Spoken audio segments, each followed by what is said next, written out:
Class is now starting. All attendees are in listen-only mode. Okay, well, good evening here from the Temple of Silence, and I'm glad you've come for a little more of a dose of cosmic fire. And in case you have received, I've received word that there was some audio interference in one of the recent maybe webinar programs. So we're going to try to get to the bottom of that, and we'll just have to do the best we can to stay self-muted, except when you have something that you would like to discuss.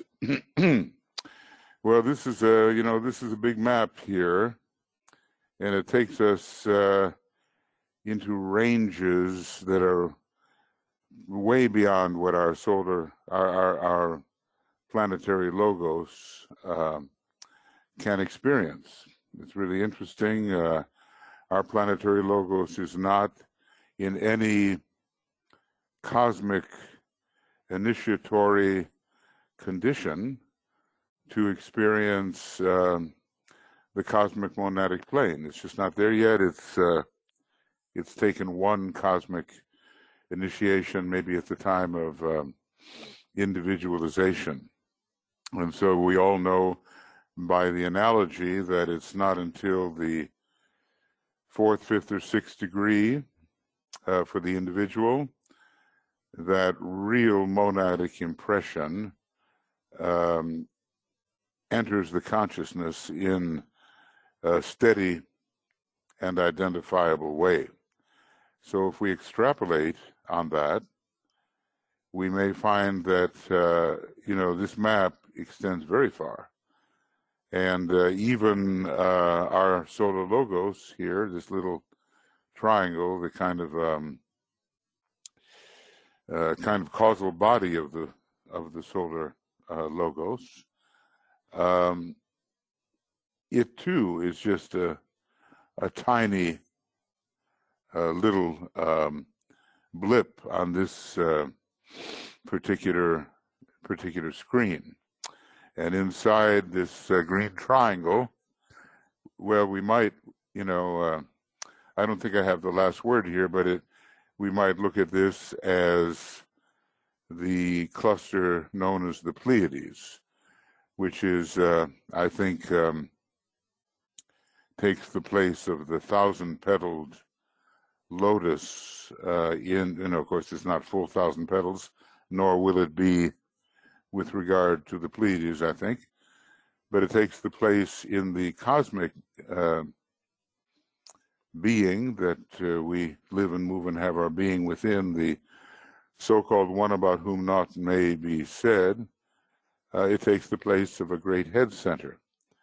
And as far as what these 7 big circles are, well, they have to be vast beings, each containing 7 major ones about whom naught may be said.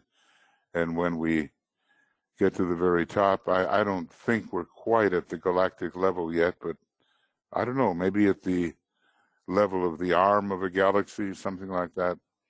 Anyway, we have, could we but realize it, we have plenty of time in each universe to undergo a unique form of development which arises from the absolute infinitude of the Godhead of the super-universal Logos. I call it the absolute deity. It's not quite the absoluteness itself, but that's what we are, and it'll be a slow realization for us to arrive at that conclusion, because we have, as the Vedanta would tell us, I think, such a bad case of mistaken identity. But it's not until we begin to have a bit of self-consciousness, the way the 4th human kingdom does, And that's just the beginning, that we can fathom the source and the sources from which we have come in emanative extension into ever more confined consciousness and active ability. So it's, well, I'm thinking about Giordano Bruno. He tried to introduce some ideas that were, not even, they were great ideas, but they didn't even go this far, and the Catholic Church of the time just couldn't stand it, because they were locked into the concrete mind, and anything put forward by Bruno would be a threat to the thought of the people, which was presumed to be simple-minded, and in such a vast universe, as Bruno was suggesting, the power of the Church would seem to wane, and the place of Earth would wane, its geocentric position. And then when heliocentrism is threatened, well, then where are you anyway? So there was the Counter-Reformation started by the Catholic Church to nip all of these progressive ideas in the bud and not allow them to be propagated.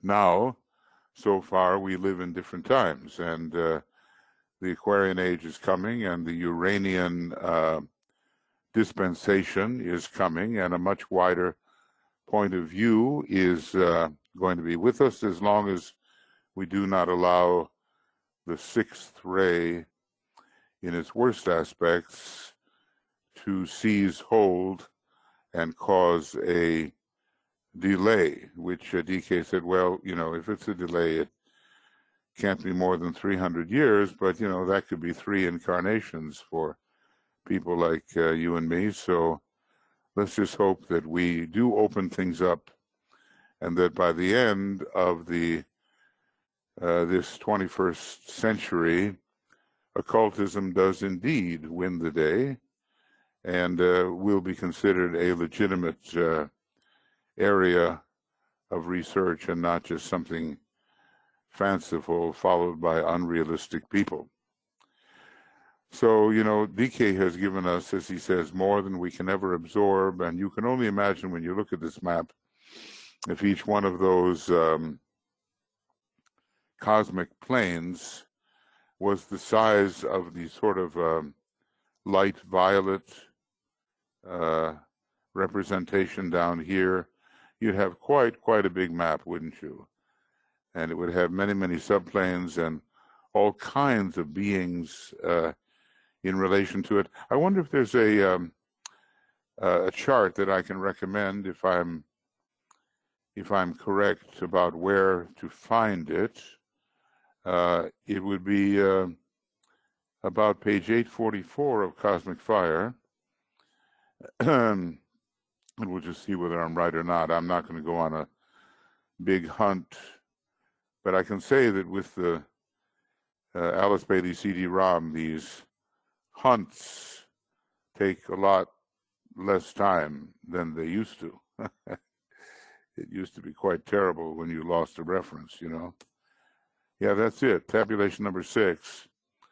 And the relationships between all kinds of hierarchies of beings is shown here, coming down from planetary logoi, major 3, minor 4 planetary logoi, and the globe lords, and the kingdom lords, and the solar Petries that find their home within the sun. They're members of the Council of the Sun, and then the human evolution and the lunar Petries, from which part of that evolution is built, and the animal and vegetable and mineral evolutions, and then the builders who are the unconscious devas, higher grades and lower grades. Now just imagine, it's a marvelous chart. You read it sometime, you know. And 844, just imagine that all of these areas were filled in with 343 sub or sub-sub planes and different beings in advance of what we just read were found thereon, and on and on and on. It's an amazing spectacle of the complexity of our local universe. The universe is vast, and yet the paradox is the universe is vast in the realm of illusion, and in the realm of relativity, and in the realm of reality. It occupies no dimension, no space at all. And that's really something to think about. You know, we have a great drama that is unfolded before our consciousness here, and it all seems very real. And it's extended, and one thing is different from another, and the illusion of space is found, presented. But in actuality, it really is all an illusion. It's a self-dramatization is what it is, and there's only one actor, and that actor has to kind of put on, vision contracting glasses in order to be cut off from a vision of the whole.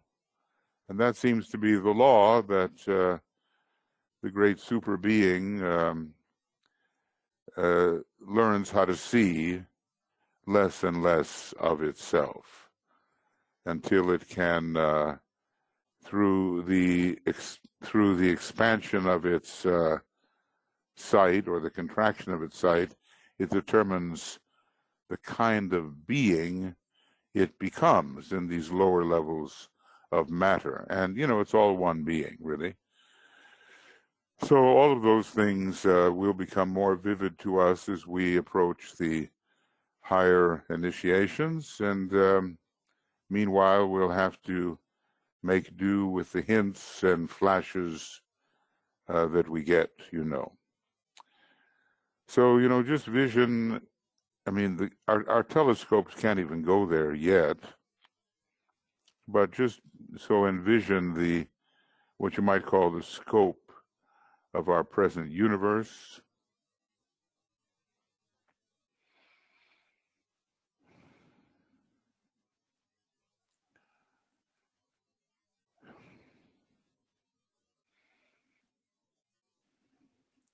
And if you do that, you'll begin to realize, you know, how tiny we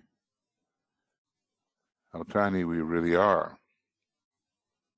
We seem to be so very, very tiny. And when he tells us that there are some beings to whom our solar logos is, you know, the great God of the universe, of our solar system, is just like a crystal, just a little crystalline formation.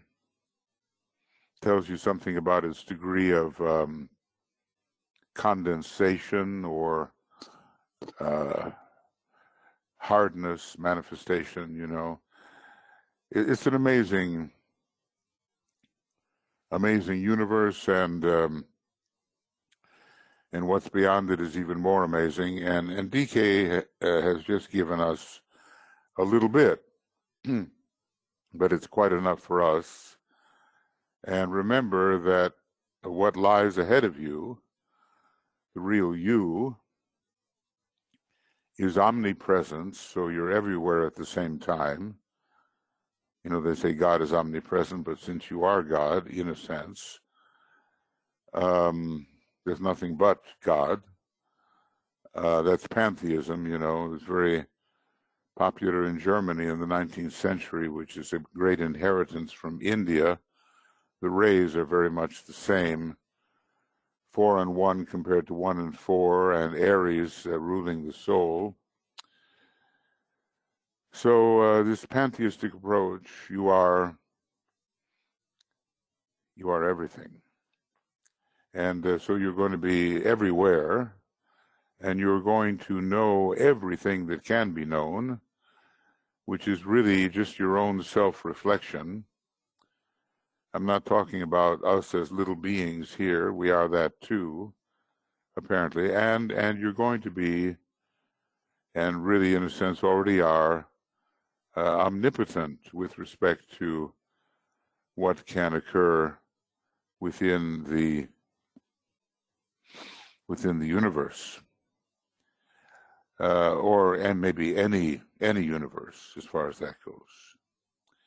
And I just realized I've got to do something here very quickly. I've got to invite my wife aboard, otherwise I'll never be forgiven. And there's a couple of people that I always send this link to, you know, just in case they don't have the link. But we are, as I say, we're doing a lot of preparing for our gathering here for the new group of world servers. And so, you know, it makes us very busy at the time. Link for a treatise on cosmic fire, in depth, and 22 November 19. I should have done this, but we have computer things happening here in the house and so forth, you know, so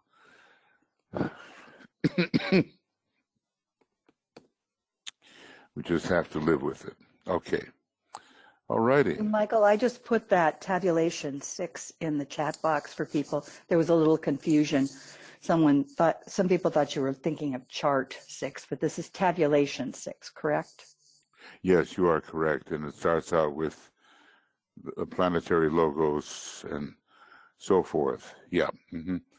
And the minor planetary logo. And I mean, there's things left out of it, no question about it, but the different orders of beings that we confront on the ladder of evolution are found here, some very important orders of beings.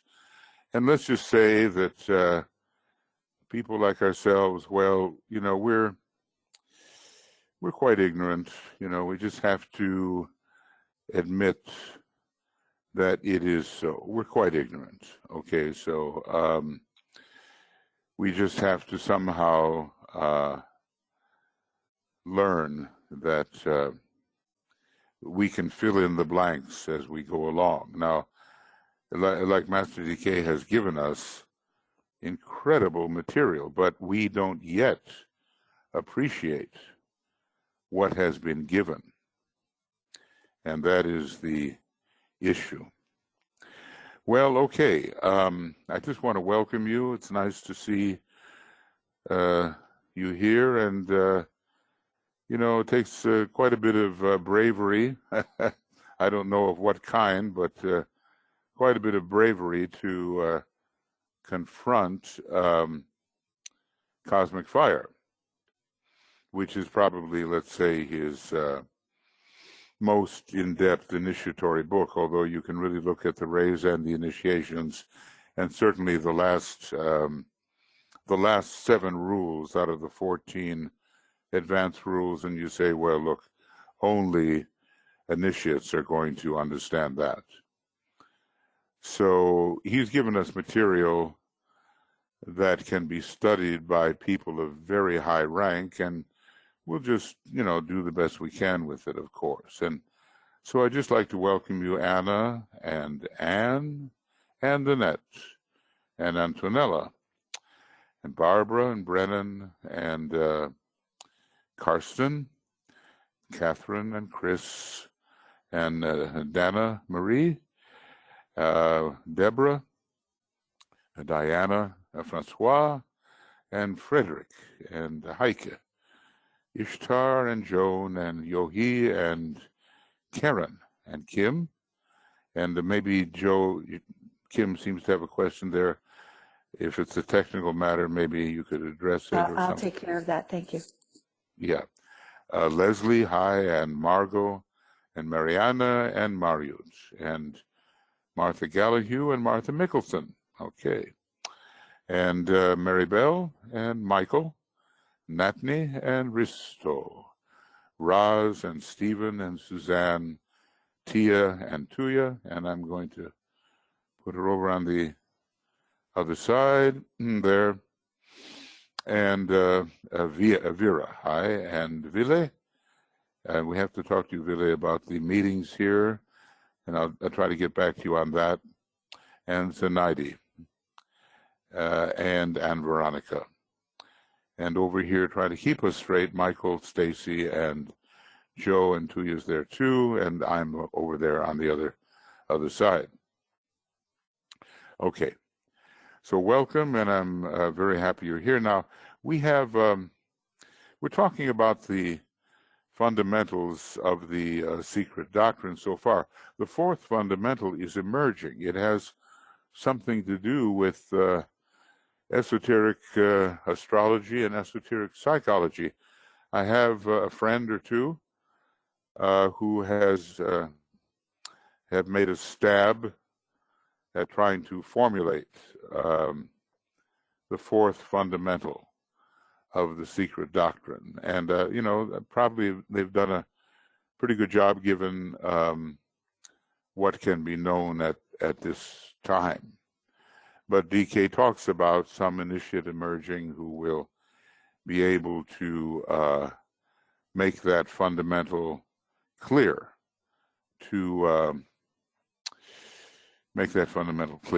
Yeah.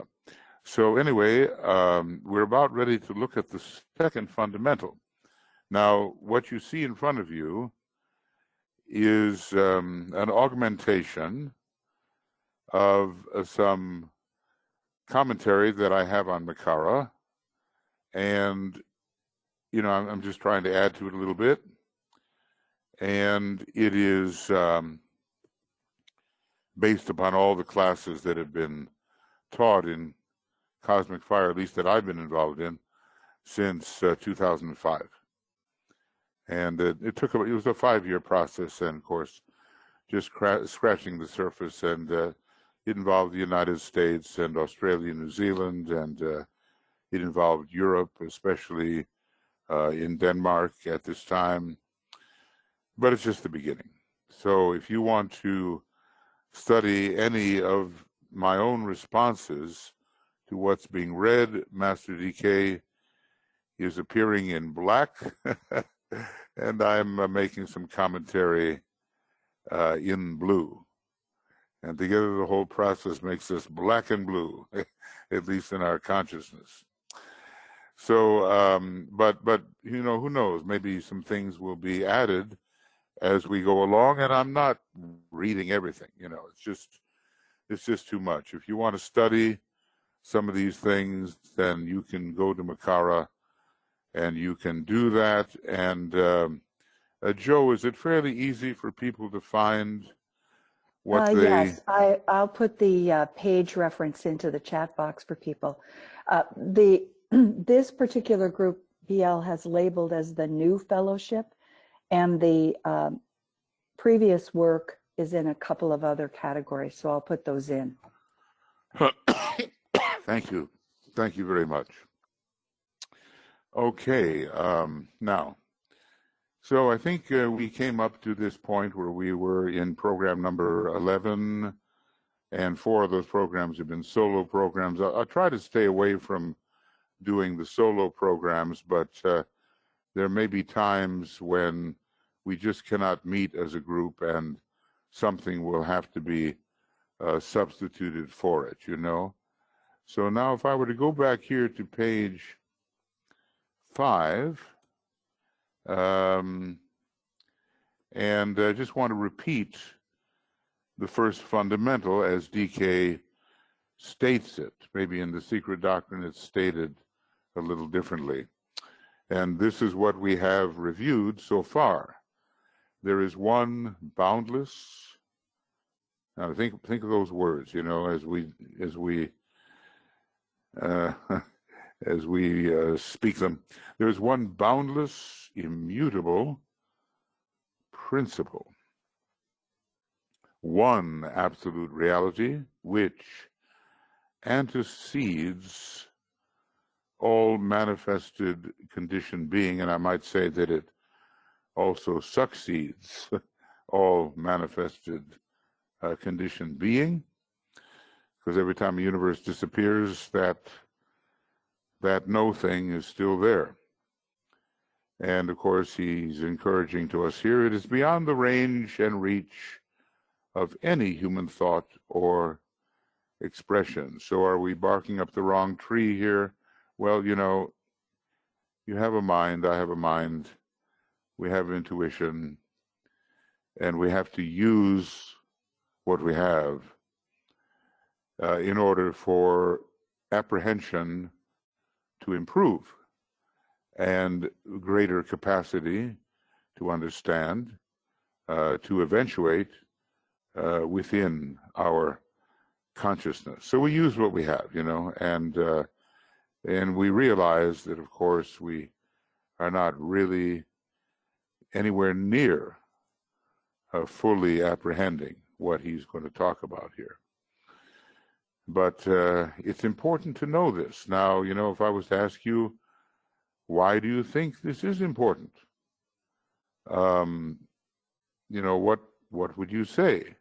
Why is this first fundamental important? And maybe someone would like to say why they think it is important. Obviously, it's foundational. You know, it's the basis of everything in a way. Is it important to you?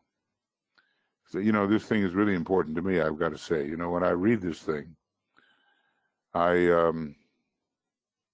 really feel this is vital information. So your thought on it, anybody would like to say something about why you think this might be important? Now, I'm not sure.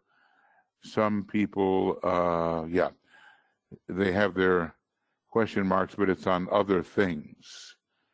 It's on other things. Yeah, page 844, yeah. Mm-hmm. Anybody want to hazard a statement as to why this first fundamental of the Secret Doctrine is important to you, if it is important to you? I'm stopping a little early in the game to ask a question. Usually I know I just rattle on here, but maybe Martha, is that you? Yes, would you like to say something there? I just wanted to offer that the importance for this, which is something actually I think we all try to live into, is that it translates or it changes a fundamental assumption about God, and that maybe what we started with in terms of understanding what God was, is God got very brought down to our own level of understanding, which was non-occult. And so it's important to me in terms of the understanding of potentiating ourselves into something so much greater. As you said earlier, Michael, we are so small. And to be able to even imagine or have momentary insight or whatever we do about something that actually is so much greater than the God we first learned about.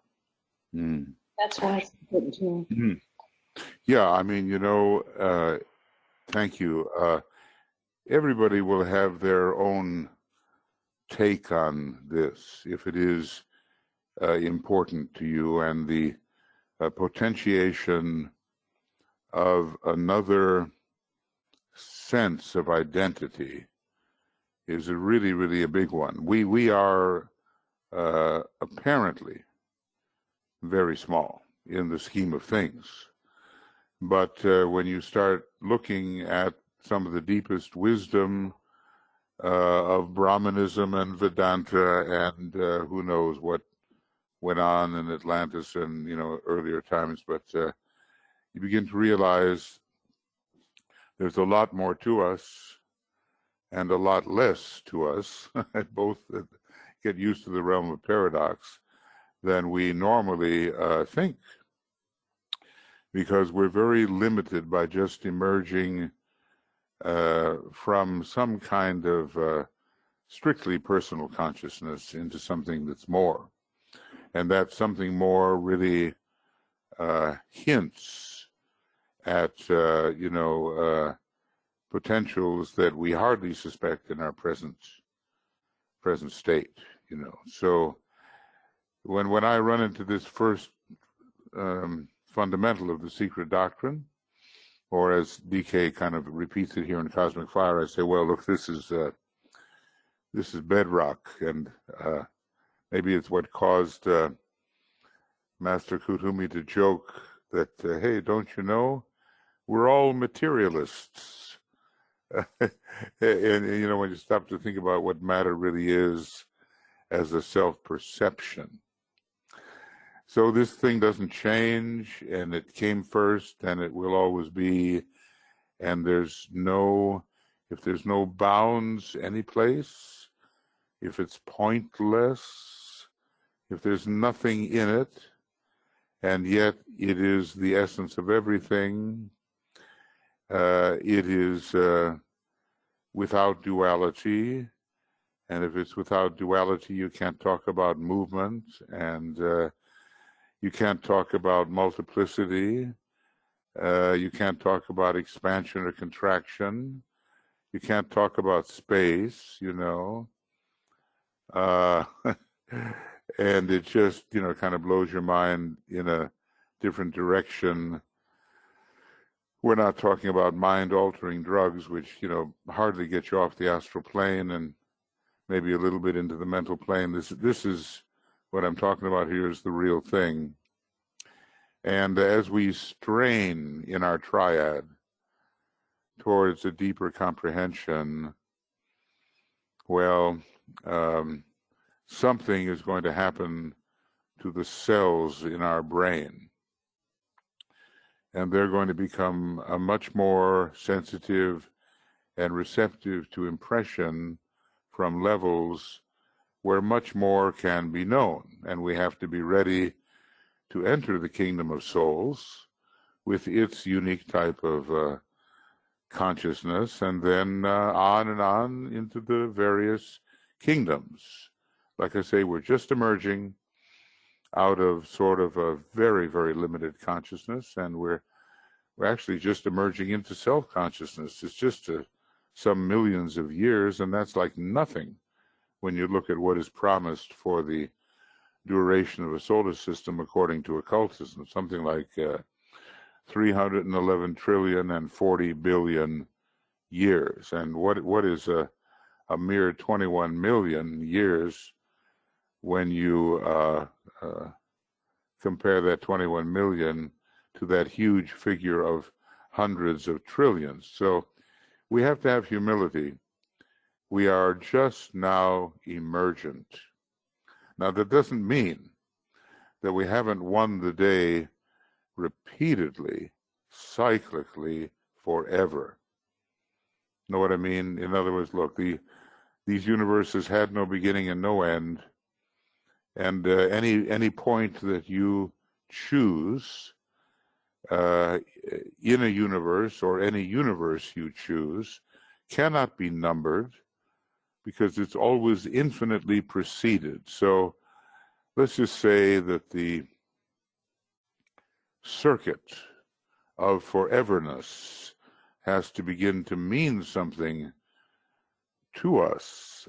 Endlessness and beginninglessness, those two terms, well, we can use them with our mind, but if you really start, working with them, it just, it's not how we usually think, So, yeah, it's important, and thank you for expressing the reasons you think so. And here is Raz, and have access to this truth today is so important. Having access to this truth today is so important. And Joe will put these things in where people can see them too. Thank you. Because I just only began to realize that they couldn't see. I could see, but they could not see. How many lives have we had where we did not know this in this universe? Now, of course, in other universes, we always came to the point. And by we, I mean all of us, because there's no such thing as tracing your personal identity back through universes. You are only one thing there. You are the cause of the universe through self-reflection. So it's not like you're looking for where Raz showed up in a previous universe. That kind of thing, would not compute. So how many lives have we had where we did not know this, or were not ready to hear this truth? And religion, based on the concrete mind, does separate the subject from the object. But through the power of contemplation, a very high form of which is samadhi, and you know how the Hindus are, the Indian from India, they break all these things down, into they're the first root race, first sub-race of the fifth root race. So their power on ray 5 to discriminate and to name things in a very precise way is powerful indeed. And, the Sanskrit language, the language of the gods, it's filled with these kinds of discrimination. I bought this thing once, Sanskrit dictionary. It's that fat, it's more like a book to have. But it was written by Monier or Sir or Monier Williams or Williamson or something like that. And you can see that basically he spent his whole life defining as accurately he could for the English reader Sanskrit terms. So it's extraordinarily discriminative, as you would expect, when ray 5 is empowered by ray 1. But now here we are again at this stage of our universe and of our solar system, with who knows how many having gone before, how many emanations have retracted already, who knows. But we're ready to retract. We're ready to take the upward way and drop successively one ring pass knot after another. A ring pass knot is what holds your consciousness in. It says you're this and you're only this, and that's it. But obviously that's not true. And as those rings pass knot drop away, we say, wow, I'm a lot more than I thought I was. And that's very encouraging. The spirit, in a way, which we are, wants nothing more than to be fully itself without constraint, you see. So this is what is possible to us as we go along the line of emanative retraction. Now, Suzanne here has said something, the cosmic fractal, okay, becomes more luminous, more possible as reality. The idea that we are all that has ever been and all that ever will be. Yeah, no, that's an amazing thing, there's endless universes which have occurred cyclically, and there's been only one actor in all those universes, only one. And it can't be any other than what you essentially are. So our experience with cyclic universes is infinite. And of course, it's way beyond what our brain or even our present state of our mind can comprehend very much. But if you sit down with it, and you say, okay, now I'm going back now. Okay, I'm going imaginatively 1,000 universes before the present one, at least if we consider time and space realities. They are actualities, as I oftentimes say, illusory actualities. Illusory actualities. They are that. But I'm going back, and then you get the sense of what? Just your presence there as the being who's having a universe, and you can go back 1,000,000. You can go back billions and trillions and quadrillions and centillions. You just go back and back, and if it's a definite universe, it was you. Not as you look in the mirror and say, this is I, this little thing, this is I. What you see in the mirror is a temporary perceptual actuality. It's not really a reality. And yes, you, the one being, have occupied countless of these limited expressions. One day you really have to sit down and start thinking about that. And I think that the whole conception of what life really is and what the process is will start undergoing a dramatic change. And so let's just say, look, the reactionary forces, Raz, are there, ready always to pounce and to try to limit us if they possibly can. And it's happening all the time. And, you go through cycles of that where people who are very limited in their thinking, they just can't stand it that other people are not. And so they want to, in a totalitarian manner, they want to force everybody back into the prison of consciousness. And we're not out of the woods yet with that. There's a lot of rampant fundamentalism from in billions of people here on this planet right now. So it's got to be counteracted. Otherwise, you can be sure that there'd be a big book burning as soon as possible. That was, you've seen the Nazi book burning, and I don't know what city that was in, but they threw in copies of everything, all the best that humanity has produced. And, thank goodness they couldn't get a hold of the Vatican Library. But there's always those who are wanting just the form, that's it.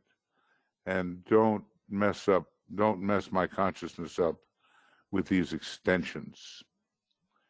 So, okay, yeah, we have opportunity now, as you say, and let's make the most,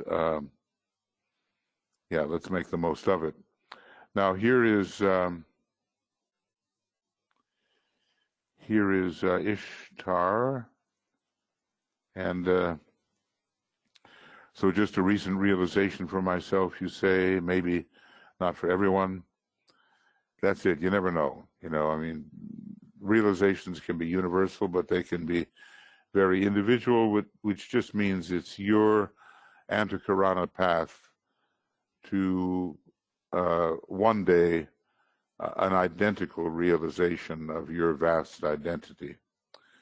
At first, in duality consciousness, we are born into, there's a constant warlike relationship of attraction and repulsion, much like the crystal kingdoms, which gives the God source to be separated parts to have relationships. Yeah, and you know, even when we, just on a very prosaic level in our studies, we as souls fight with ourselves as personalities. There's a war going on between that first set of higher and lower opposites, and hopefully it's going to be the soul that wins. It's a simple idea, but it's you know, not easy to go through.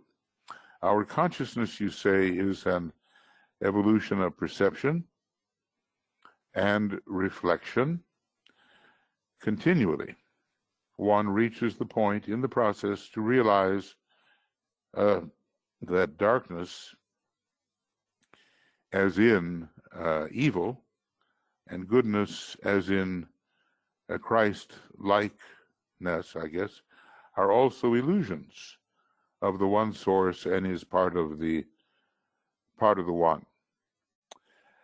Yeah, you know, as I said the other day, the beyond good and evil part is a reality. There is a no thing that you cannot say it's good, you cannot say it's bad. You can only say it is. It's isness, pure, utter,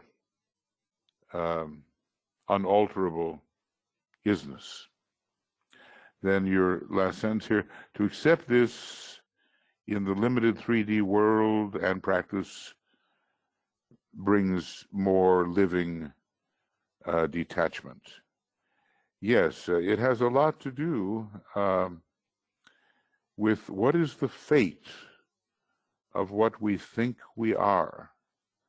And so many people, you know, they really want to preserve the form. You see some of the things that go on. I mean, there's this scientist, she's a lady, she's got bad cancer. I guess they talk about her as being the first completely bionic human being. They're just going to try to replace everything with a machine, most everything, and, you know, maybe leave her as a consciousness, or certain organs will still function, but basically she's going to be bionic. Well, you know, a true believer in reincarnation and one who could see the progress of the reincarnational process would not want to get into that, because it's just like confining yourself to a prison. As we work on the inner planes and prepare for our next incarnation, the form is going to reflect that in most cases, unless our karma is just terrible and we have to, you know, go through certain things that are going to teach us some of the laws that we have defiled, you know. So usually there's such an improvement from life to life that we wouldn't want to confine ourselves to nice 21st century machines, hoping that better parts appear in the future and we can be, you know, have still a better bionic life. You know, it's based on a lack of trust in the great evolutionary process. Now, probably something will be learned about what the soul really is, but I wouldn't suggest that any esotericist hang on to that kind of imprisonment. I mean, look, you know, universes die. Michael Kim asks who the name of the woman. Who is the, I can't tell you her name, but I'll tell you what, if you look up if you look up scientist, bionic, cancer, something like that together, maybe those letters will, those words will bring us to the find. I'm sorry I didn't copy down the link. Okay. But it was interesting. It was a week ago, roughly, and usually they keep those articles around for a while. Very interesting. And, it's like the people that want to have their physical body cryogenically frozen so that the cure to what's killing them will be found and they can inhabit that body forever.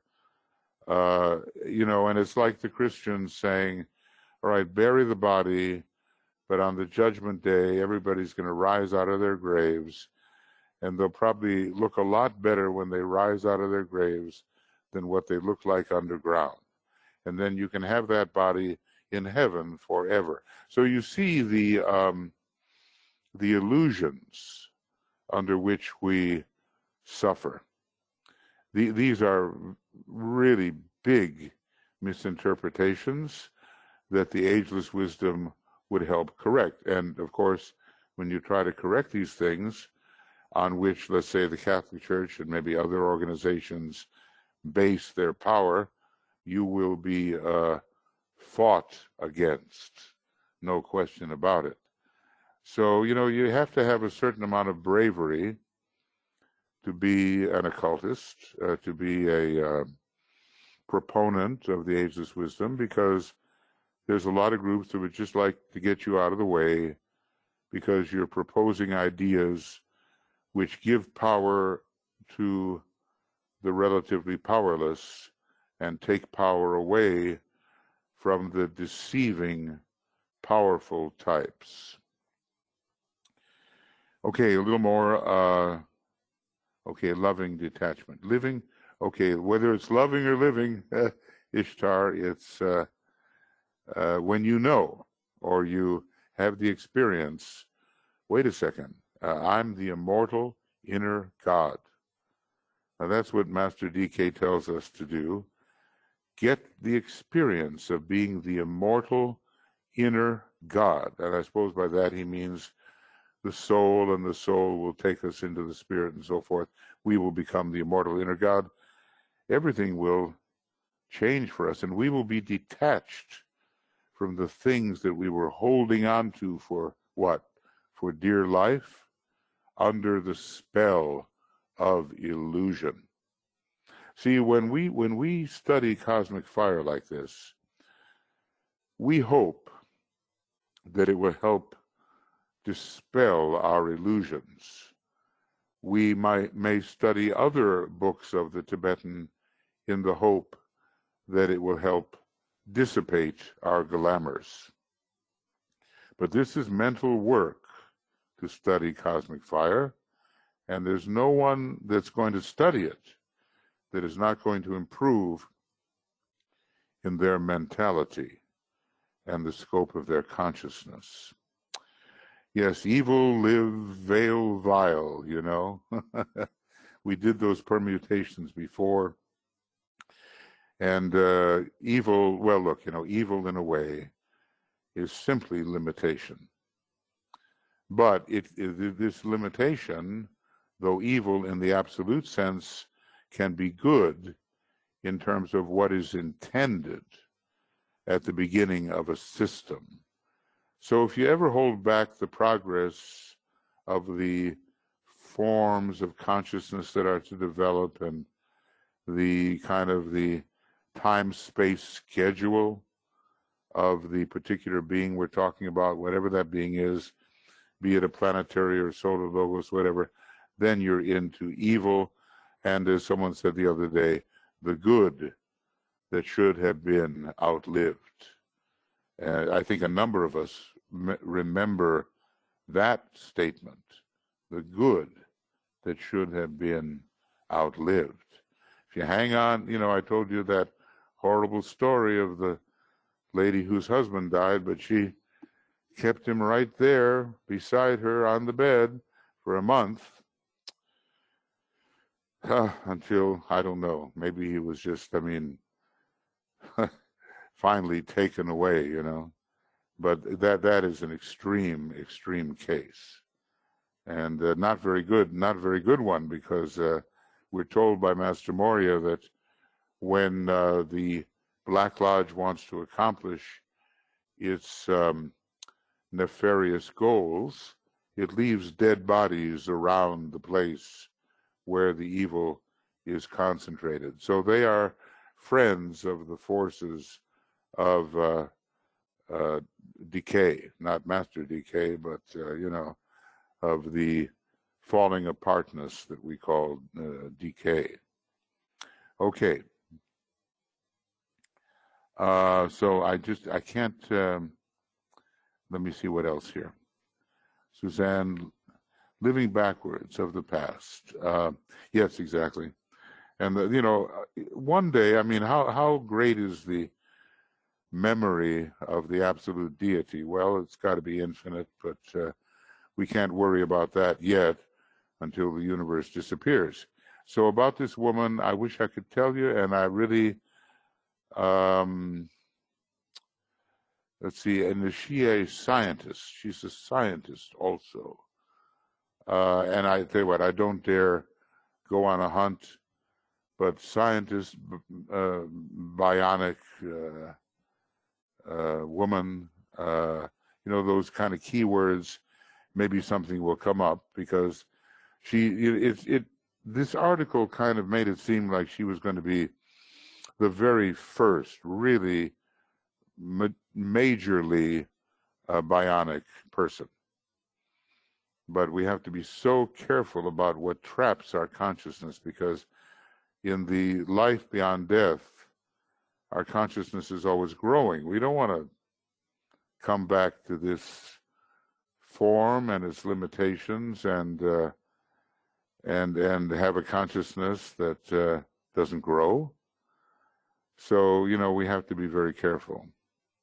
And Kim, if I find, just put your email address in there, and if I find out who it is, and I'll send it to you, okay? Victoria Modesta, first recognized cyborg. Oh, well, I had put a couple of recent article links in to answer Kim's question. I don't know if I hit on the ones or not. Okay, well, that'd be interesting. Follow out what Joe has there, and maybe you'll find your way, okay? So thank you, Joe, for that. And Dr. Peter Scott Morgan, Tia Clark, it's okay. Okay, you're right, okay. And of course, that may be a man who's doing the same thing, I don't know, or involved in perpetuating the form. Now, that's what the Black Lodge does. They get so fixated. The law of fixation under the fifth ray, they have a huge fifth ray. You will find out, if you study externalization of the hierarchy, that it's the first ray and the fifth ray that rule these forces of obstruction in a cosmic sense. So they really want to preserve the form, and basically their problem is they lack trust in the love energy. They've accomplished so much as initiates on the line of intelligence, they just can't get themselves to sacrifice any of that to develop the next possible unfoldment. And sometimes they come to Earth to do that. It's kind of interesting. It's the Vulcanians, as I understand it, and maybe some Mercurians, who with egoic lotuses unfolded a little bit, a couple of petals, whatever, but not the second petal. They come to Earth to develop the second petal. Now, here it is, and I'll just show you what I mean, if I can get there. Right here, this petal number 2 is the beginning of the love energy. It's the knowledge love petal, but they just don't have that. And they haven't they have much of petal number 3, it's mental, but very little of petal number 4. And he says so many of the strictly scientific types whose work so far for humanity is very destructive because they're involved with providing weaponry and all kinds of things that make life for humanity horrible. But they're evolving, and once they unfold the second petal, they will turn their abilities to the welfare of humanity rather than the destructive purposes. Now, somewhere in the books you can find that. I restrain myself. Hold your horses here. I won't go on a search, but I probably have it in the AAB extracts. And speaking thereof, Joe, where was it that BL put the AAB extracts? Was it? Do you remember? Was it on the Moria Federation webpage? It's on the front page index of Makara. Oh, okay. And okay. It's really it's so extensive, but you can go to any letter of the alphabet and find the compilation associated with it. Yeah. Well, yes, of course, it's been worked on for years, but of course it's not totally complete, but it's good. And something like that reference about unfolding the second petal of the scientific, I'm getting more and more tempted to go on a search here, but I better not do it. Let me search and you go forth. I'll search. see what can happen. So anyway, that second petal is important, even though it's still in the Hall of Ignorance, and there are some Vulcanians and Mercurians that just don't have it yet, okay? And they come to Earth as egoic lotuses in order to get that petal unfolded. And who knows, for us too, some of us may go elsewhere and be transported elsewhere for various unfoldments that we can't get here on Earth. So that's all part of what's called the inner round and the kind of development in that very esoteric, obscure state of globe state we call the inner round. And the inner round is particularly connected with Mercury and all these occult things. But suffice it to say that by the time we're ready. And we're being sent to another planet, maybe very often a sacred planet in most cases, for further development. And I think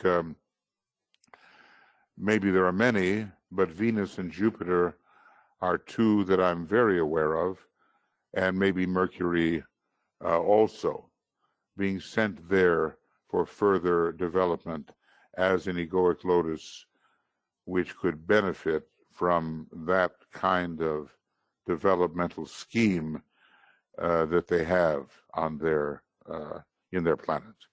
Okay, okay. Anyway, we've got people looking here, Kim. So let's just see what we can. Let's see what we can find. And Tia has quite a. She's got quite a link here. And I guess there's a whole area here where we're going to be replacing human organs with what we consider to be permanent parts. And the idea is not to live forever in this form, just as long as we do not imprison the consciousness. But of course, people not believing in reincarnation, they're not going to know what you're talking about. And we just have to prove reincarnation to ourselves. And by the way, in the new schools, in the new esoteric schools, and even in the preparatory schools, which come first, of course, people are going to be taught tried and true methods of recovering past lives. Now everybody gets, hints, and some place you go to, some music you hear, something you see, some person you meet triggers something, and you can trace yourself back to those times. I remember when I saw that movie, Romeo and Juliet. It was a Zeffirelli movie, probably 40 years old now. Wonderful movie, I thought. And I saw them doing a court dance. And I just, it was like from the years 1400s, 1500s, I would say. And I was totally transported into that, and I just knew I did that. I know that, And so there was some kind of musical, artistic line which swept me back into that particular field. I had another experience with music, because I've been a musician most of my life. And I was out for lunch. And there was, in New Mexico, where I used to live, they have a lot of Spanish music. They have a lot of guitar. And in this particular, I just get the chills right now when I think of it. In this particular restaurant, it was on a patio and just nice, normal thing on a nice day. The guitarist came to his place and he started to play. And I was going to, I was up from the table going to do something, and I just froze in my tracks because he was playing something by the lutenist, or in those days it was the lute probably. I don't know the first name. His last name is Ponce, Ponce. And several of those airs and sort of old dances and things like that. I absolutely froze in my tracks because this music was so familiar. I hadn't really heard it before, and I just couldn't move. I couldn't move for 5 minutes. I just could not move. And, it just went totally, totally through me. It was so beautiful and suggested a bygone time where maybe a lot of other things were wrong, but, a bygone time in Spain where I never seemed to want to go back to. And music, for me, does it. Maybe creative arts for other people, meeting people, places in nature. I don't know. There are triggers. And those triggers can take you to confirmation of past lives.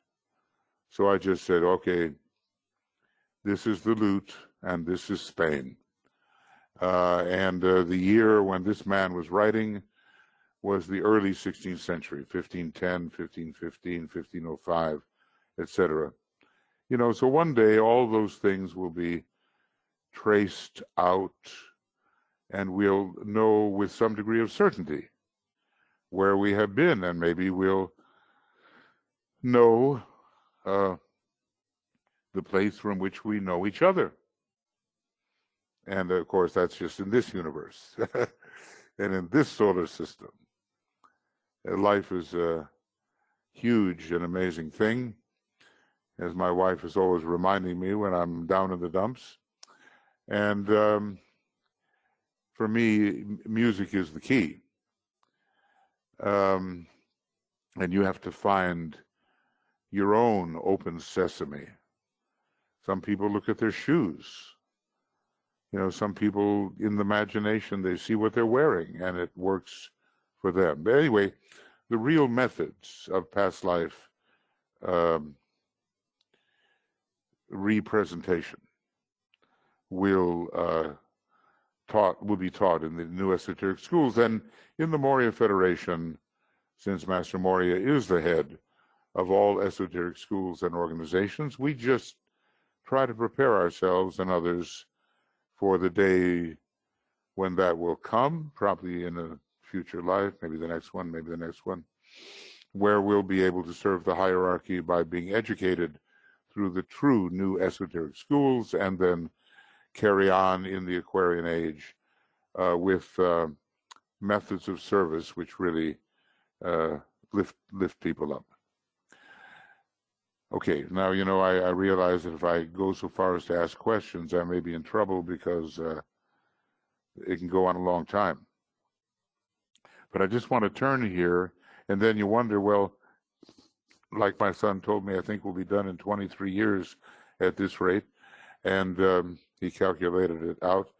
And I have a feeling that at the rate we're going today, it would be more like 40 years or 50 years. But anyway, just to say a little bit more about this second, or a little bit about the second fundamental. Not everything, okay? Not everything. It's just too much. Because it's going to take us to, it's just too much. But if you really want to study, it's not too much. And then you can get into it. He has something like, here is this is as far as it goes, and I don't think there's any way we're going to get there, that all souls are identical with the oversoul. But it's more what occurs to us as we look at this vast book, a treatise on cosmic fire, which seems to include just about everything that we can be aware of anyway. So anyway, the next fundamental of the secret doctrine is it doesn't say much, does it? But you've got to develop it. There is a basic law called the law of periodicity. Now, is it real? Or does it, as I've sometimes thought, introduce us to the realm of paradox immediately? Because, we start out with the boundless, immutable principle. It never changes. It's indivisible. It has no boundaries. And the next thing you know, we're dealing with a subsidiary law which demands the alternation between states. Universe, no universe. Universe, no universe. It would be called the Great Breath. And is it real, or is it just actual? Is it real in the ultimate sense, or is it illusory in a very high sense? Sometimes I think it's illusory. And there are some radical thinkers in India who, they are not stupid, and what they come up with can sound stupid, but it's not. And they say, well, look at the universe never arose. They come up with that conclusion, that no universe ever really arose. What do they mean by that? And I'm sure they're somehow distinguishing between reality and actuality or relativity. Actuality, relativity, illusion. Actuality, relativity, illusion. Those three go together. So why not just put them together? Actuality, relativity, illusion. Somehow, three which are related. So we have to remember that when you have a universe, and we're only going to know this later, that all of this universal drama is not the real thing at all. It is simply an illusion, and it's a necessary illusion, as I've elaborated in this Infinity book that I wrote long ago. Okay, so Master DK says here, and let me just get something where I can actually, make something small enough so I can use it. 1, 2, 3. That'll do it.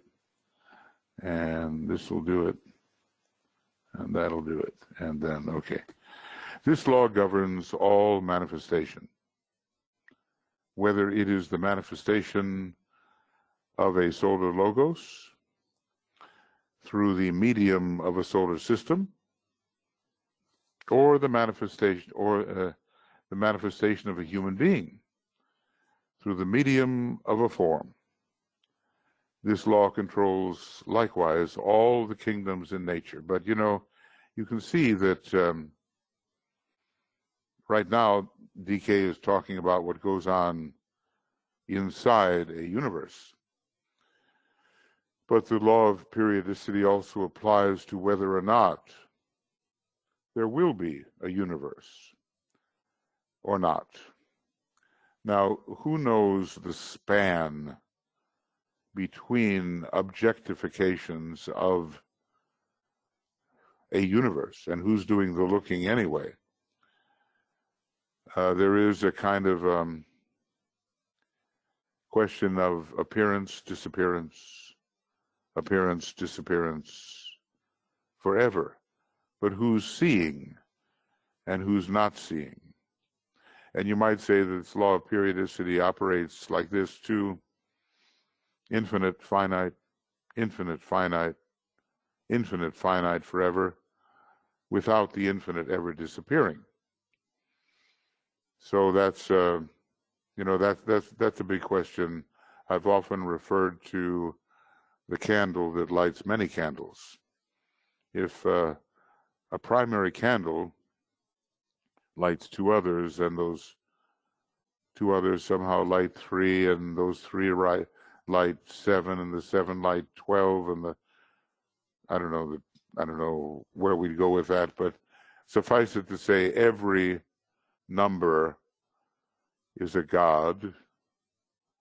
So every number is covered, but the first candle does not go out.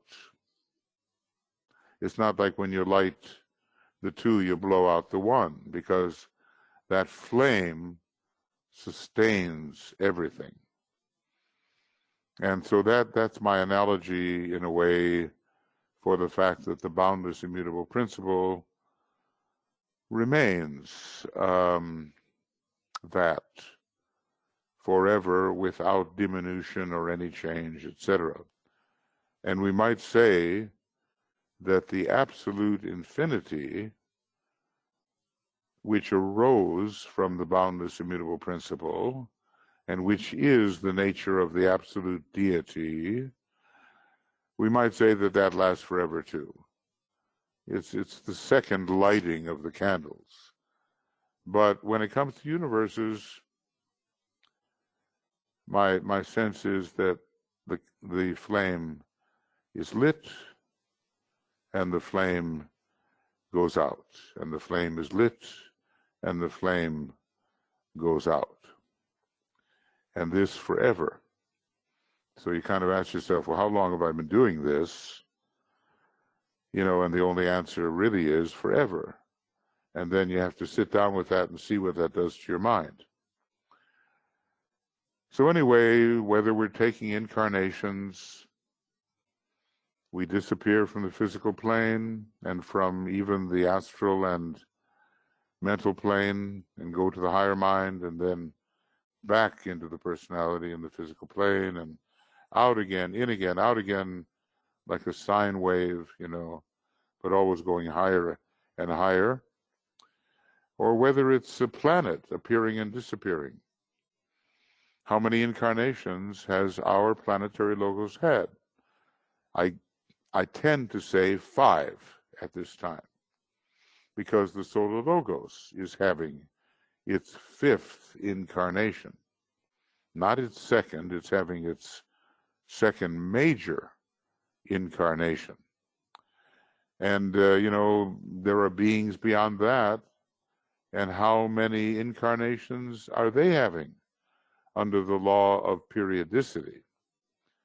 But I also have the sense that there are certain sustaining integer gods, if I can call them that don't go in and out. They are forever the archetypal sustainment of a universe, and they just burn. They just hold on. And at a certain point, emanations from them have this in and out quality. But the universe itself, any universe, has a in and out quality, has a lighted and an unlighted quality. And let's just, you're familiar with the idea, aren't you, that we have something called the ray of the absolute. It's in the secret doctrine. When the ray of the absolute flashes forth due to the choice that the absolute deity made when it looked at itself and said, okay, what kind of a universe are we going to have now? The universe is on, and it's like one of my old teachers used to say, it's the big inning. In the big inning, big beginning, I guess there's the big outing as well, which will be the pralaya. But in the big inning, the flame is lit and it burns, even though lesser cycles down below may go in and out, in and out. And we're in one of those places where we're basically in and out. One day, we will ascend along the line of emanative retraction to an identity where we don't go in and out.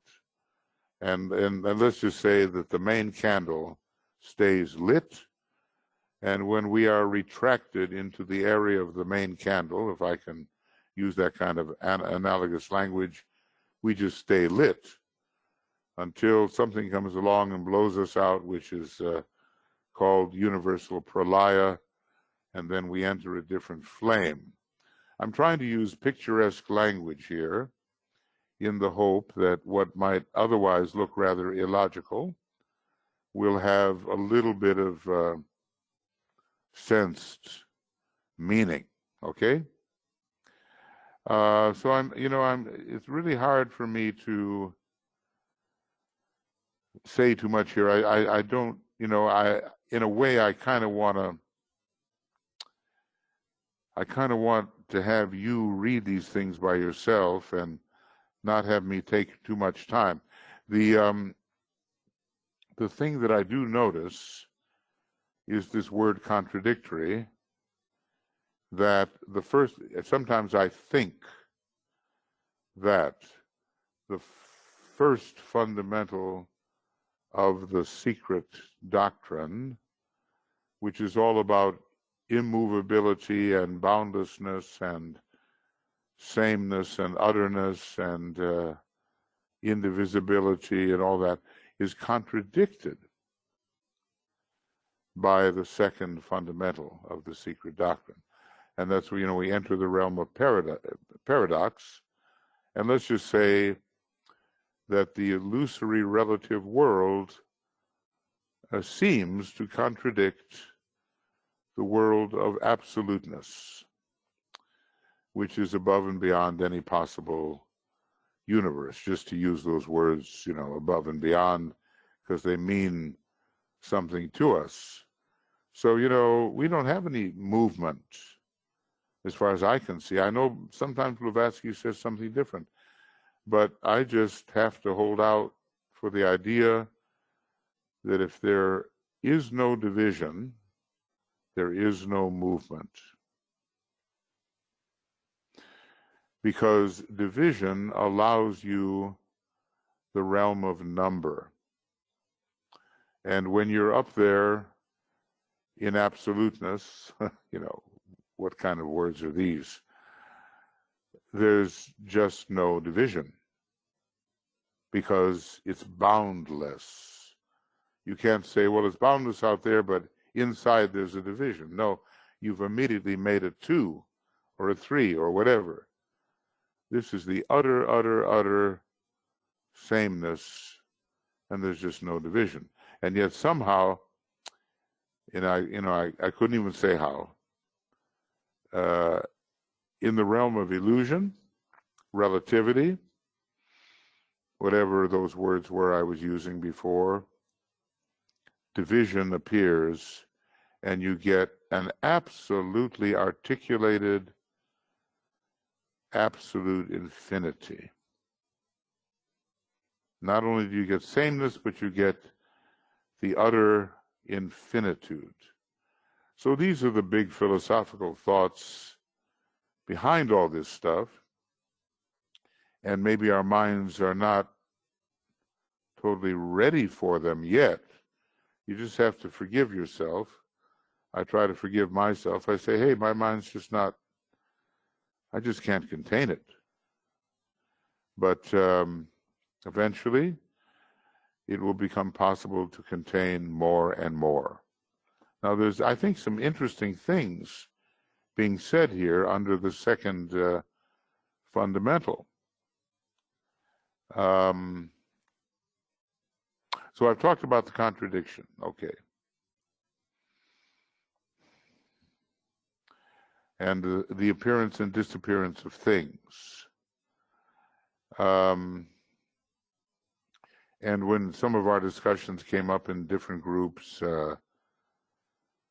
we were talking about a 0-point field and the Planck constant, the realm of the fifth ray here, and maybe a universe, the atoms or particles of which are taking such quick incarnations that it seems like blinking on and off.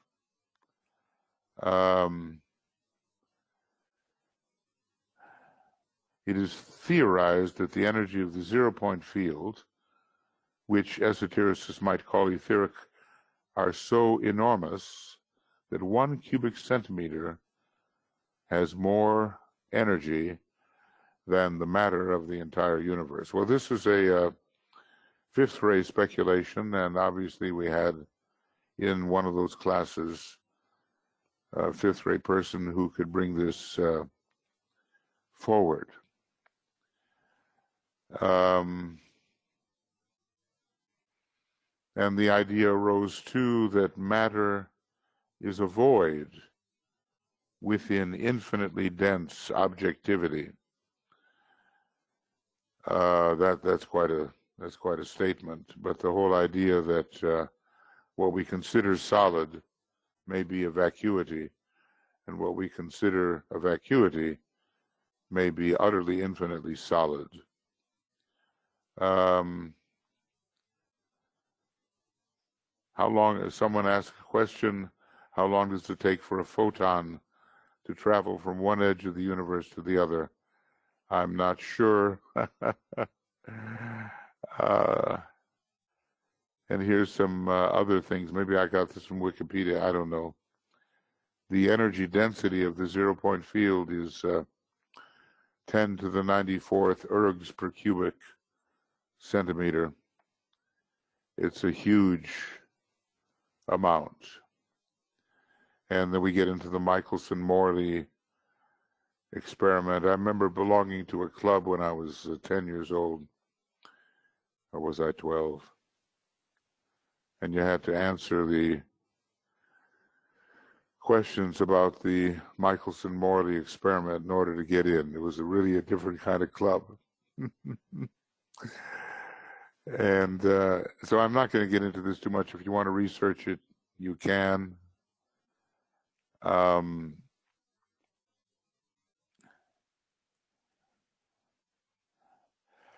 But maybe coming, back to something that's a little easier to handle, at least easier for me too. I think there's a man in the Lucis Trust in London who's got a lot of fifth ray, and I think he could deal with some of these things. The law of periodicity is accounting for the sort of the wave motion behind all manifestation. So even the tiniest lives are controlled by cyclic motion, and the ultimate cyclic motion is sort of the into form, out of form, into form, out of form. The idea which should be developed is the relation of the one ray of the absolute. It sort of comes forth at the beginning of every universe, to all wave motion, and the relation of the emergent universe, which is the cosmic primordial particle, to all particles within cosmos. So obviously I was having a good time here speculating, but I just recommend it to you if you want to ponder it. The wave-particle duality begins with the perpetual motion of the ultimate wave, which we can call the great breath, endlessly reproducing the ultimate particle, at least in a universal sense. We call it the universe. So finally, and what this does, and if I may say, this involves the return to the true point. We talked about points the other day, and I know, it's such an abstraction, the idea of a point. It's, to me, a point is something that is, but has no dimension. And to me, a point is what I call next to nothing. Or maybe I should say next to the no thing. So I realize, this takes us a long way from living our life of discipleship and, how do you be a better person and how do you help people and how do you advance the plan on the planet and all that. But, one day these metaphysical ideas are going to have to really be taken into consideration. Now, what about periodicity? How does that apply to a human being?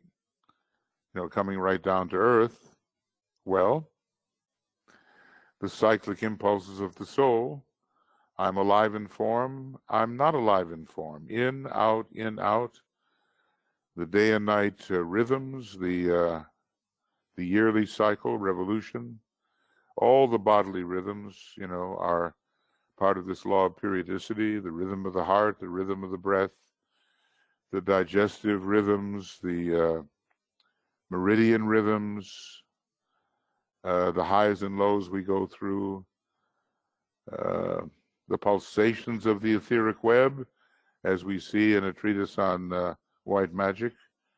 The web pulsates, the astrological rhythms and the ray cycle rhythms, and the rhythms of the sun, for sunspots and so forth. So all those things. Lawrence Newey, yeah, that's right. He is the man, and I was impressed with his scientific insight.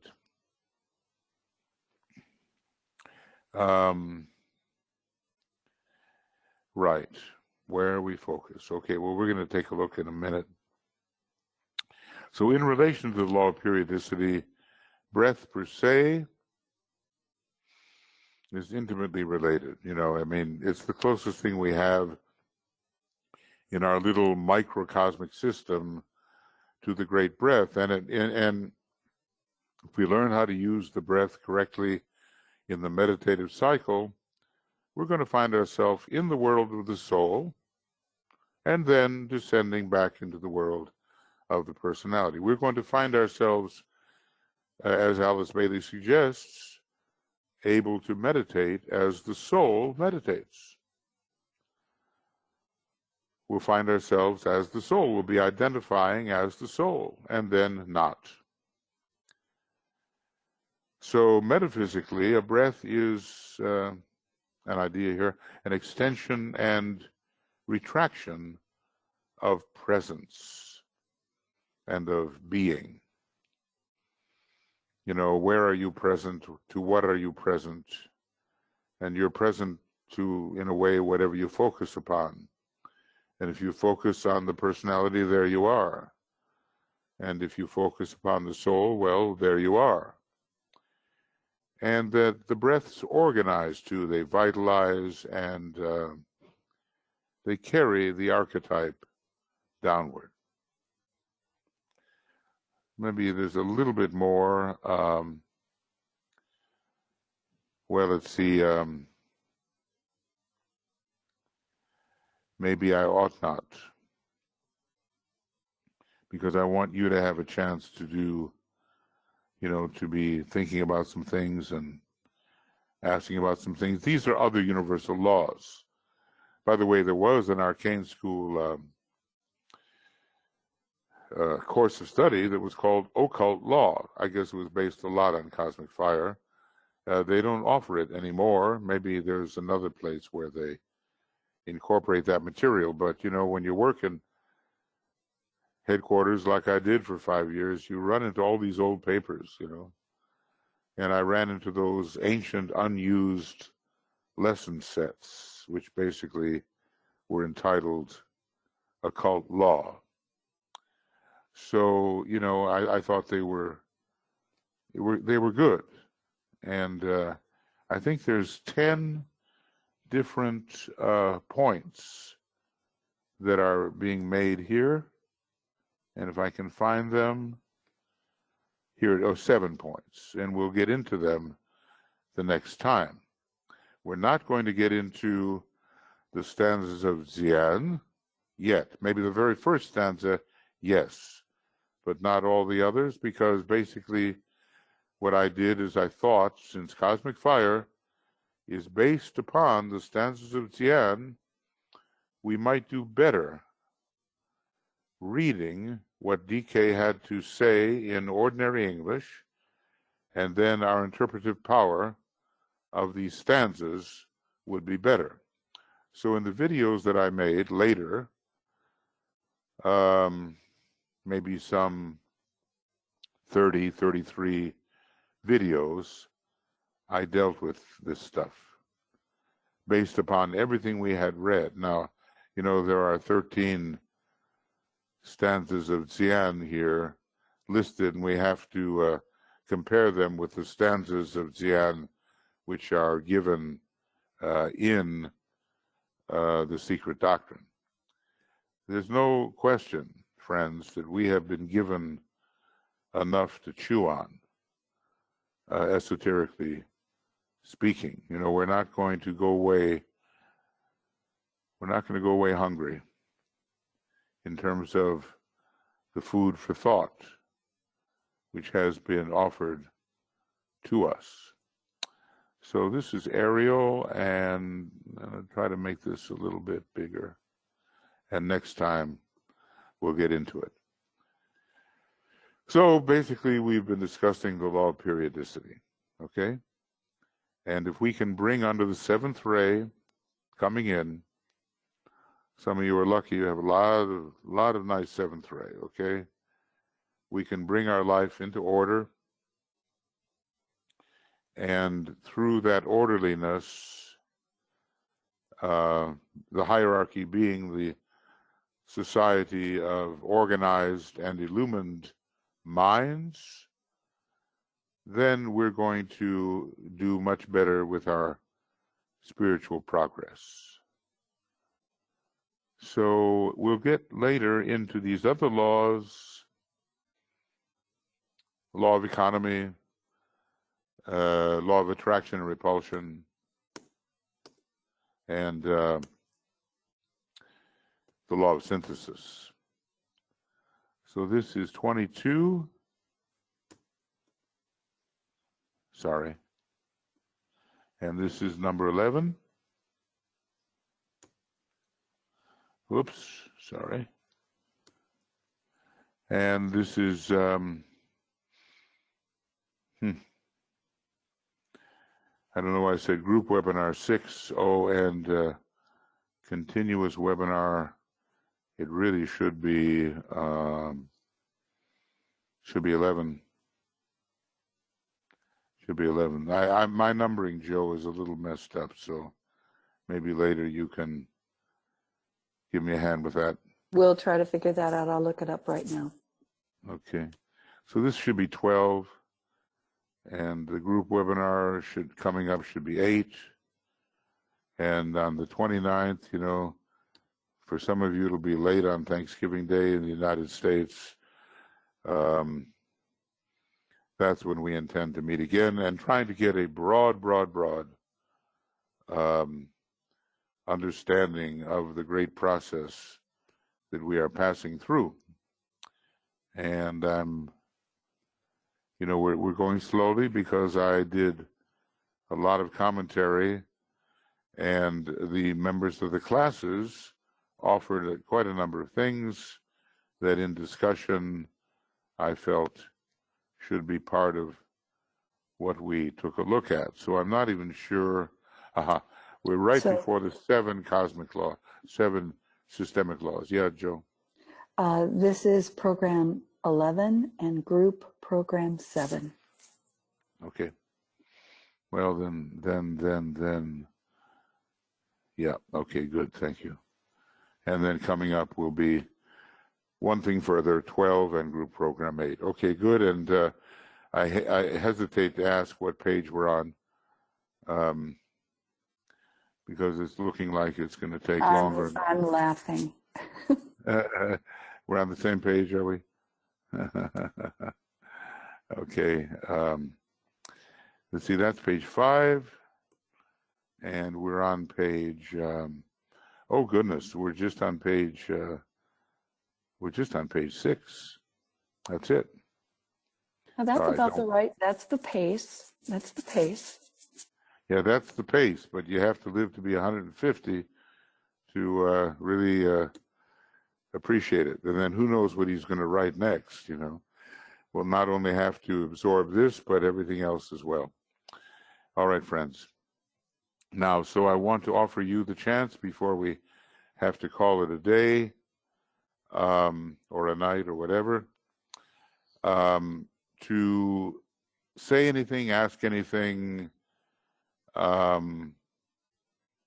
suggest anything. Karsten, let's see what we got here. And okay, I think we've got something from you. Is the word note document available for the students? Is the word note, let's see, what's Karsten saying here, Joe, do you know? The word document. Yes. Okay, yeah. Mm-hmm. Yeah, sure, it is available. And it is available already, but I'm throwing in a few extra things, so we'll make it available again. And I think that you have sent it, Joe, have you not? I put in the chat box, for those of you who are trying to follow the previous fellowships commentaries that Michael developed that he's using as his backdrop. Those are actually linked to the original fellowship page that I sent you all in the chat box. They don't show up as a Word document, but we can get that to you, Karsten. Yes. Excuse me. So if you'll go to Makara, there are pages and pages of commentary. And of course, we're just at the very beginning, aren't we? We have enough to keep us going, don't we? So you will find there the original. And as you can see, I'm throwing in a few things, but not much. So you can benefit, from what's there already, I would say. And you say that BL calls this the new fellowship, or what does she call it? Yes, this is called Treatise on Cosmic Fire, New Fellowship. And okay. I put the 3 different page references for folks in the chat box with a note on what each is. So that would be the first place to look. Okay. Very good. Very good. Now let's see. There's some more. Lawrence Newey may have lots of 5th ray. Yes, Franco Zeffirelli, lots of 4th ray. Yes, he just passed on. But it was wonderful, that old music, Renaissance music, and it really brought you the flavor of those times in Italy. So, yeah, he just made his transition. That's correct, Leslie. Now, let's see. I want to, Michael, speaking of past life explorations, I have found this method useful, and then you're giving us a link. So maybe if people want to go to that, Do you have Michael Poitras's statement there? Yes, I put it in the chat box, I believe, for everyone. Okay, excellent, excellent.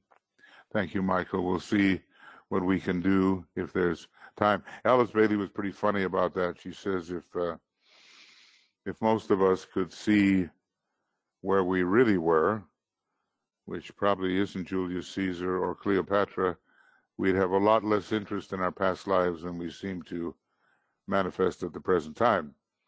However, significant past lives, when certain tendencies were inaugurated, seem to be of use for the coming schools. Remember, schools for 2,000 years at least, and who knows what will happen in the age of Capricorn.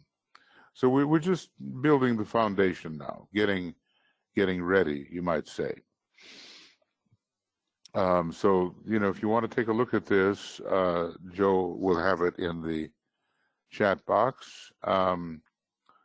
And Suzanne is asking, might one infer that if this is so, referring to the energy of the etheric versus the physical, that the next planes up would have the same effect? Yeah, I do believe until we, tremendous power, because look, what are we really measuring here? Science is just penetrating into the ethers. Now, what about those other planes? What about cosmic planes? What about super cosmic planes? They will have some kind of incredible energy, and let's get the etheric under our belt here first before we can treat the astral and mental plane as if they are independent areas. So I think the inference is very reasonable, Suzanne. Leslie again. And here's Suzanne again, referring to the power and strength of the energy and where we focus. What about that? Am I missing something? Joe, I don't see anything further, or maybe I think it was just about focus, and you commented on that already. Yeah. Yeah, we have no idea of the stupendous power that is locked in the different dimensions of our universe, and how many dimensions there are, and sub-dimensions and sub-dimensions. All of this is for science and the fifth ray to gradually unfold. Right now, our big job is to prove survival of the body and reincarnation, and thence karma, prove it, and thence morality, which will probably keep a lot of us on the straight and narrow path in terms of better behavior, because we'll know that, if you make your bed, you're going to lie in it, and you're the one that makes the bed. So all those things are related, and first things first, the scientific seed group is going to be involved first in working with reincarnation. It tells us that in the Dinah books,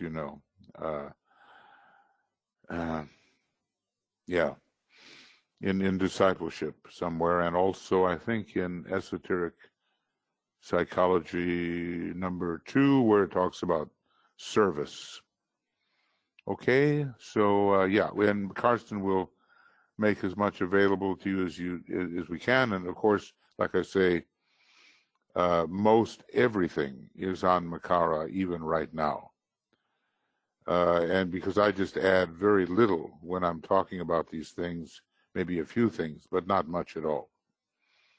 And Martha, yes, thank you, Martha, and we appreciate your kind thoughts.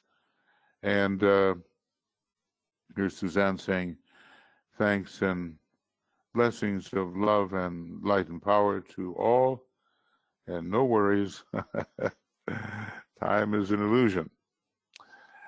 Well, you can suffer on behalf of illusions. and someone was talking about Ishtar, I think, a greater detachment because of the love and because of the livingness. And I think the masters have that.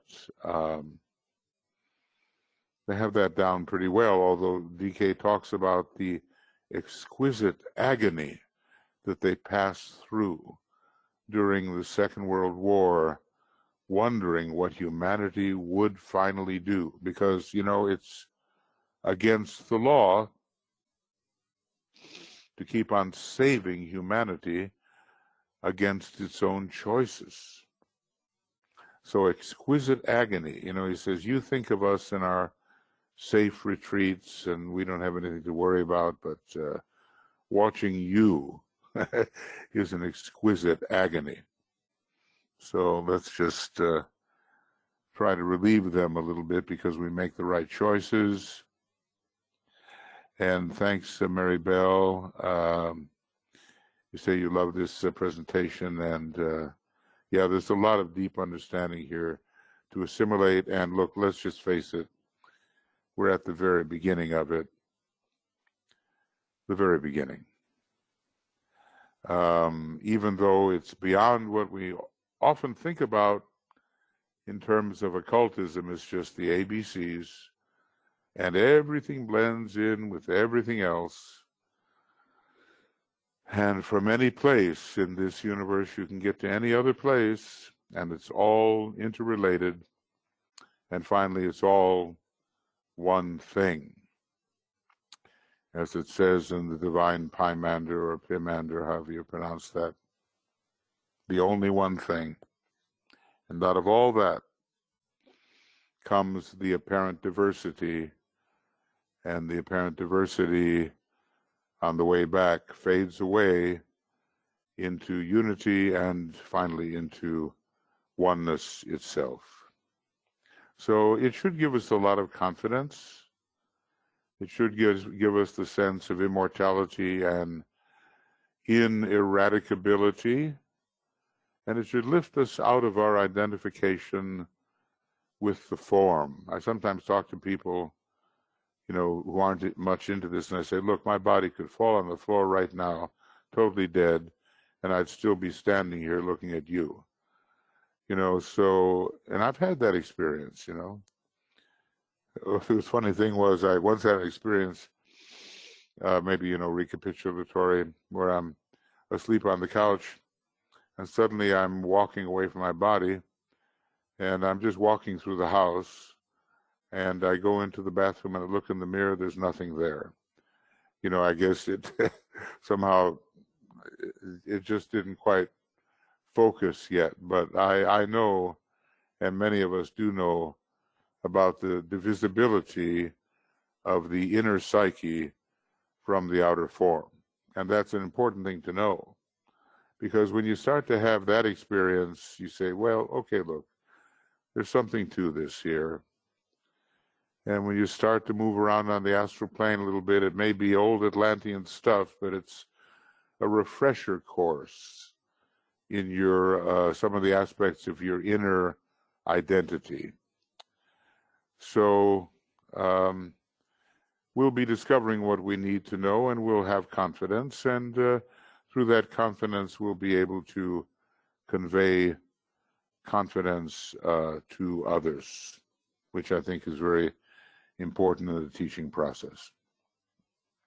Okay, friends, I think we're there. If there's not something else that I missed, did I miss anything, Joe? Anyone? I think you've covered it. Yeah, right. Cosmic fire in depth. In depth, oh my goodness. That's an act of hubris to put those two letters, in depth.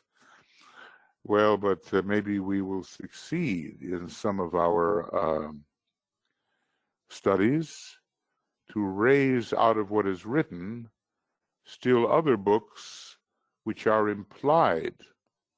Know what I mean? In other words, here's a book, but rising above it are many different levels of instruction. and maybe we will have the good fortune to be acquainted with some of those other levels, with the result that our consciousness is going to be expanding, and with the expanding consciousness, our powers will be expanding too. And I just want to make sure that I've got everybody here. Yeah. Okay, well, what has been written in the question box is now in the chat box. So, Joe, if you'd be so kind to send that to me, I would really appreciate it. Will do. And I just want to say that I'm grateful, and that you're here, and that all of us who study these things are here. Is there anybody on the side of on the right-hand side that wants to say anything? Because, but I know that some of you are very, very busy. But yeah, Joe, go ahead. Well, Yeah. I'll just add, I think people feel you keep telling us this is a slow pace and almost apologizing for it. But given many of us have studied with you over the years, there's this greater depth, and it does relate. Those who are doing identify as being, and those who are doing the other workshops, webinars that you're doing, it does deepen in a way that is quite profound for many people. So I think That's my hope. That's my hope, and I too obviously hope to learn a few things by working together like this. Kind of keeps me going too, you know. I guess there's so many reasons to stay alive, you know. I mean, inform loved ones and looking after people, you know, typical second-rate stuff. But then the propagation of the teaching on the outer level is a big one for me.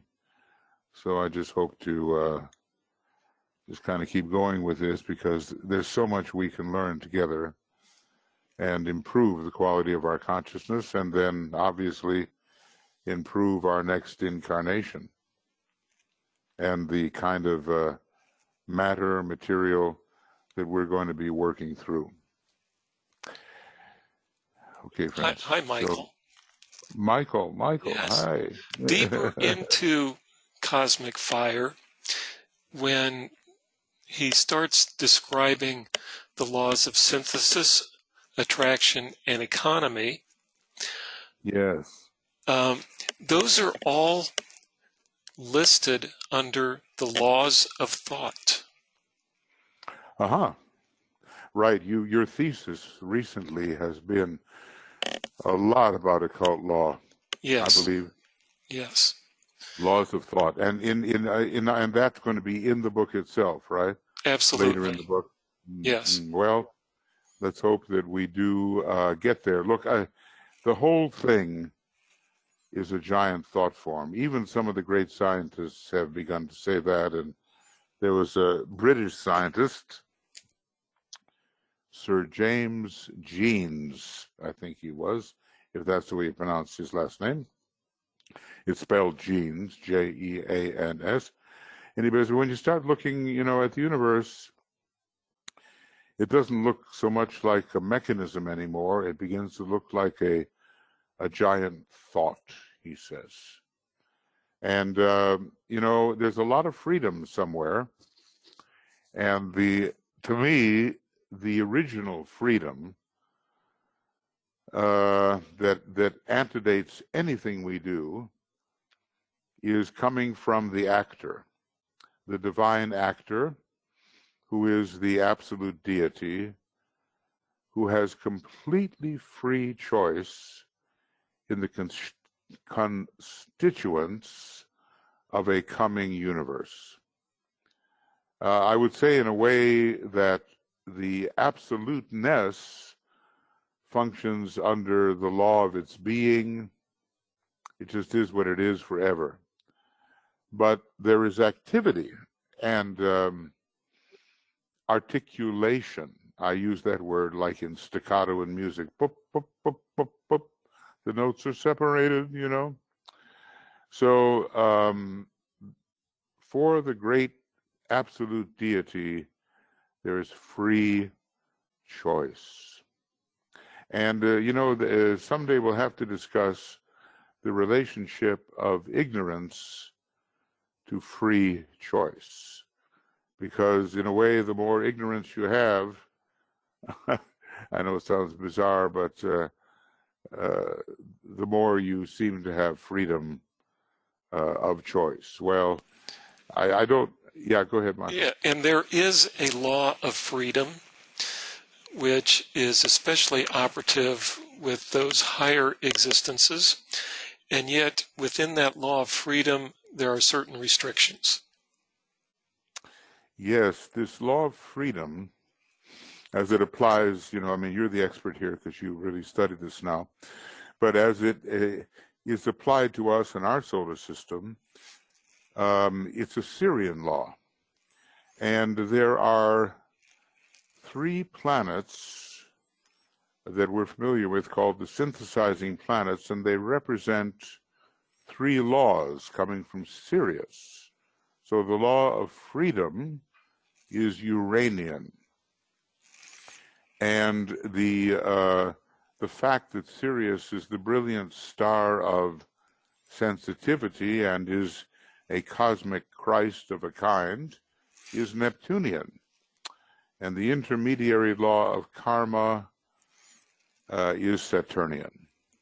There's also another planet out there called Isis, according to the theoreticians, not just Isis as Sirius, which is another name for Sirius, but a planet that you can find in esoteric astrology,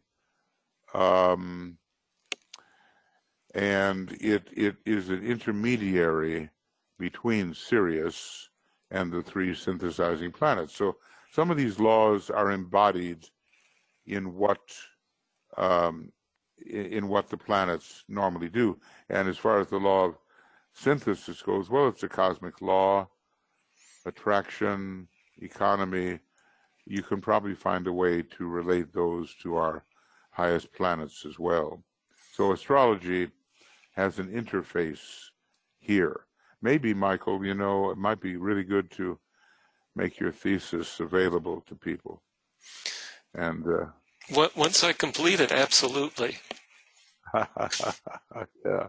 Okay. Well, let's have a hope and a prayer that it's before we complete our study of cosmic fire. I can guarantee that. Okay, everybody. Thank you, Michael. Mm-hmm. Okay, thank you. Okay. All right, then let's just end with the great invocation.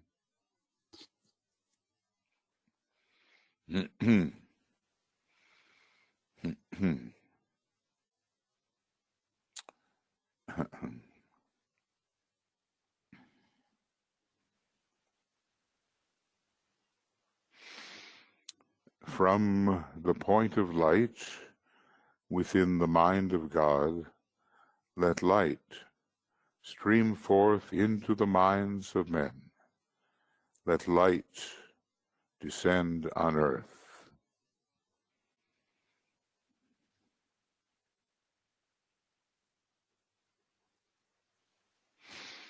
From the point of love within the heart of God, let love stream forth into the hearts of men. May Christ return to earth.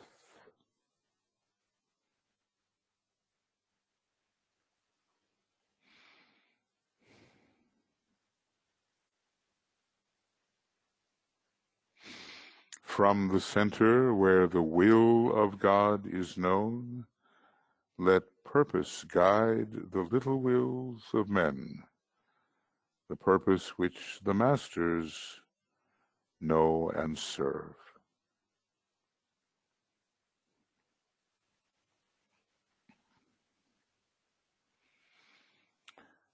From the center which we call the race of men, let the plan of love and light work out, and may it seal the door where evil dwells.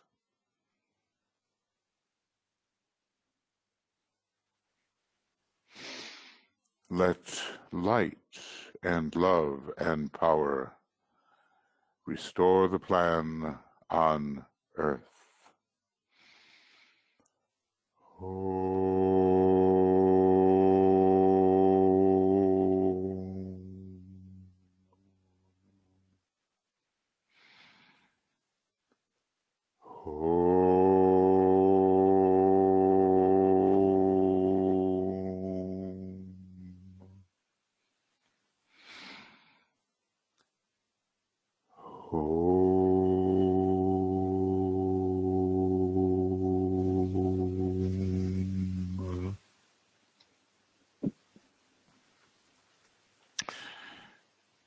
Thank you, everyone.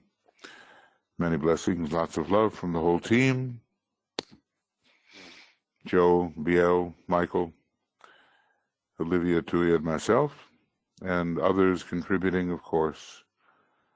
Many blessings. And tomorrow morning, morning, we'll have Soul of Nations. And then on Sunday morning, attracting money for hierarchical purposes. The Christ still needs the human medium of exchange in order to do it right, apparently. So it also gives us the choice as to our values, and that choice is noted. So as soon as we get this, what can I call it, converted, so you can play it on any computer, it'll show up on Makara. Thank you. And we'll be seeing you. Bye-bye.